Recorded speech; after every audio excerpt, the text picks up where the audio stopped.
It's time for a progress report on the Heinkel 111B Pedro from Roden. So I've managed to have a go at this kit.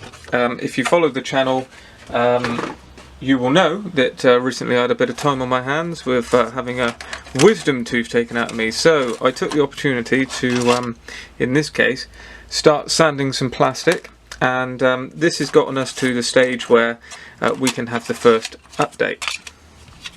So, getting the parts out of the box, you can see that it is a whole jumble of stuff, but I basically have managed to get all the parts to a point where we can now think about painting the interior colour.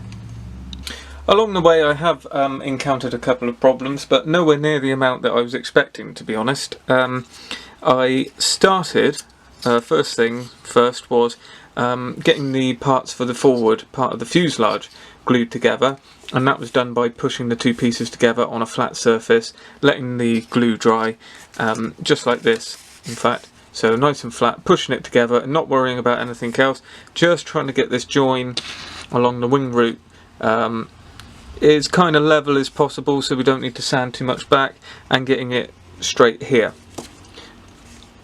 That has now happened, and I've packed that join inside with a good amount of plastic glue and super glue, and checking the fit as usual all the way along. I have found, well, I was able to put in some of these firewalls just to help. So we got, or bulkhead, sorry. So we've got the rear bulkhead in there at the back, which helps line things up, and we've also got the bulkhead at the front as well. Now that is in a situation where, with a little bit of persuasion, it just tucks in behind some raised details here, and that then locks everything into place once the interior cabin and the cockpit has all been put in. So there we go, and that creates the divide into this forward section, which is where the there's a gunner at the front there. So the cockpit is actually very comprehensive. It is a shame that things didn't go perhaps slightly differently with this kit, because the detail is certainly there. So we've got all of this wonderful detail here up front. It's got a full-on cockpit here section running on to where the bombs are stored, so this is the bomb bay, and then we've got the starter flooring going out the back there, which creates the middle section, which we'll get to in a minute. So this, again, with a bit of test fitting, I have had to round off the edges here on these parts for the bomb bay. In fact, you're not going to see any of this. I suppose you will actually if you're looking that way through. So it does give a little bit of detail at the back, but these windows are actually blanked in on most of the marking options. So the only windows that are open are at the back here and the cockpit glazing. But this locks in quite nicely onto that forward bulkhead and then tucks in behind these ribs here. And also there's another raised bit there that it slides into. So that creates this sort of idea here. What you can actually do is, if you were to join these parts, this will slide up in from below, which is the best way to go about it. That's what I decided to do in the end. There you can see, if we did have the windows, you would have some nice detail in there and it fills it up.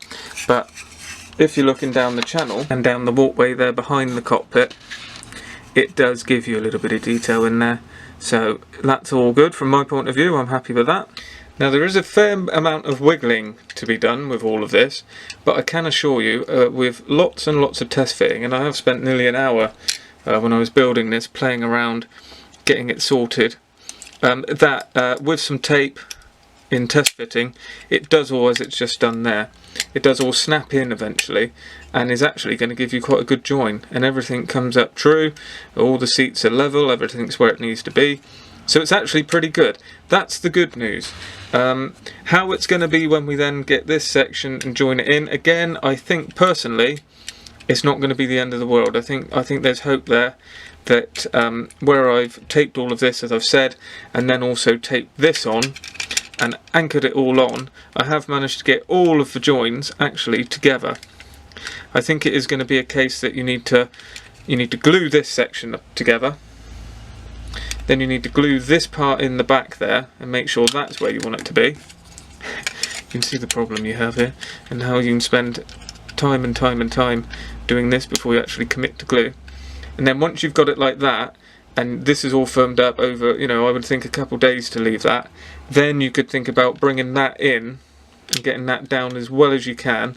What that also does, hence why this has been sanded around, is the pulling in of this section raises this, so you need to make sure you got the clearance at the top. So again, with just plenty of test fitting, it does all come together quite nicely, and then when this goes on, it lifts all that up, and you've then got an enclosed fuselage.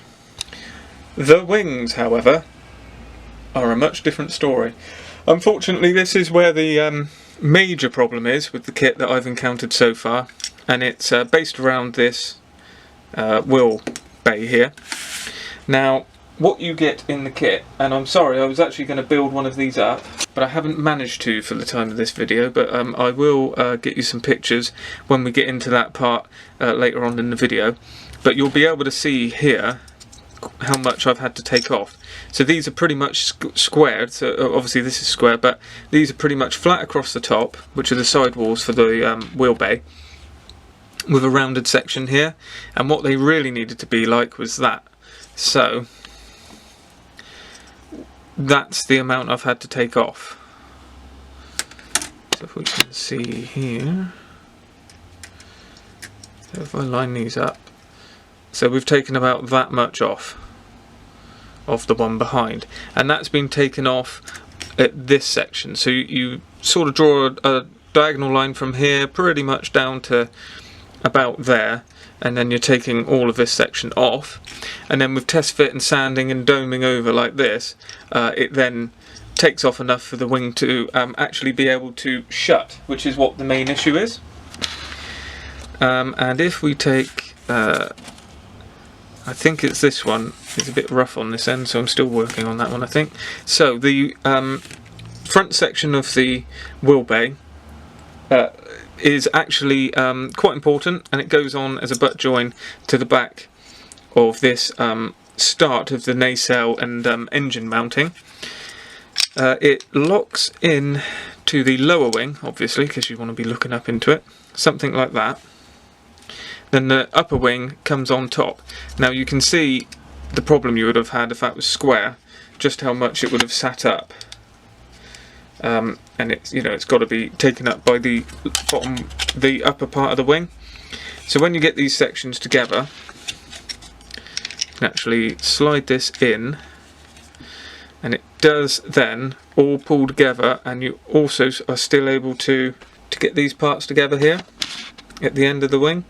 So that's the main crux of what we're trying to do here, is to get these to actually clamp down enough to hold that wheel bay in and all go together and try and create somewhat of a realistic looking wing. And you've got that join there along the trailing edge, which leaves you with the flaps and the ailerons there, which again is a different way of doing it. I'm not sure it's a great idea, but I've just about managed to get that sorted as well. There is certainly an overlap at the end here, which you've just got to go with and then try and sand that back in. The top wing, once it's all lined up, sticks out a little bit over, and there's nothing you can do about it. You've got a lip here. That's not a major problem at all. That will sand back nicely, but you could be trying to join those like that, and then you start ending up getting problems over this end. So it's better to get this end sorted first and not worry about the bits that we can fix over here. So when you slide all this together, this then drops in, kind of forces in, and then you're going to start seeing the sort of joins you're going to be getting, and there's not really anything I've been able to do better than that. So I think a plastic card shim behind there just to fill that out a little bit, and then maybe sand back, so you've got a kind of shape there. It's probably not too bad when all's said and done. And that's the kind of join you got there at the back. You'd have to level up at the front here, but eventually with a bit of tweaking and pushing before you actually decide to commit to using glue, it's going to be somewhere near it. So that's not too much of a problem. The actual wing join here there's a huge amount of plastic running around the edge of the wings here, and this is all needs to be taken off at the end here to thin this down considerably at the edge of the wing. I could go down quite a lot more here. I've done better on this one where it's quite thin at the edge. It's got quite a sharp edge. I know this is hard to focus on. It's white on white and it's all a bit of a struggle, but if you take my word for it, I've just gone in with a very tight, very strong file and taken as much plastic as I could off of there. Really got rid of this. It's probably, I don't know, getting on for half a mil of plastic that's been taken off all the way along there, and more needs to come off really, because you'll see that's just about getting there on the rear edge, but this one's not really near it still. You can see you've got big gaps when you line it up. I've got to kind of reshape this area, so I need to take that corner off and then put it back here a little bit, and then we'll then sweep up, so you can either have it flat there or flat there, but it then creates a gap here. So that's the sort of problem we're having, but I'm getting there. I sort of ran out of time to get that other wing sorted, but nevertheless I can start the paint, and I think the next process is to get the actual fuselage together and then start seeing what we're going to have, what problems we're going to have regarding the clear parts, which so far actually seem to be fitting okay. I've seen some builds in the past where the canopy doesn't fit, so instead of sorting out the canopy, they've stretched the fuselage like this to make the canopy fit. Well, I've got no such problem here, as I'll show you. It all fits relatively tight actually with the fuselage together. I think it slots in there quite nicely. So that is good news. I think if it was masked up I could then sand the edges down a little bit, but I really can't see that there's any major issue to complain about there. That's quite tight. And then I'm just hoping that this section, which is the nose, which is all glass, is just gonna work for me, because to do anything with that it's gonna be a problem. So that's got a kind of butt join on up there, and then you have a domed section at the end. So again, I think in test fitting it's actually not a problem at all. The part for the end, the window, the sort of domed glass that goes at the end, is actually not an issue at all. It fits quite well when this is all taped together. And I've actually found that with it taped and joining this when it was taped together, actually didn't go too bad either. So all in all, I'm coming out of it quite well so far. So I'm sure there's going to be some hiccups along the way that's going to change that. But so far, happy to report, it's not as bad as I expected. It certainly isn't shake and bake, but at the minute we're in line with the sort of troubles I'm having with the DC2 at the minute. So a more advanced short run kit. So if you've got one in your stash and you've been scared to start it, maybe it's worth having a look and giving it a go. So this is part one of this. Like I said, there's no time frame to this. Part two will be up when I get around to it. It could be a long winded video series, this one, but hopefully I can get things tightened up with this and try and get to the end. So hopefully you've enjoyed that video, and stay tuned to the channel because there's a lot more coming.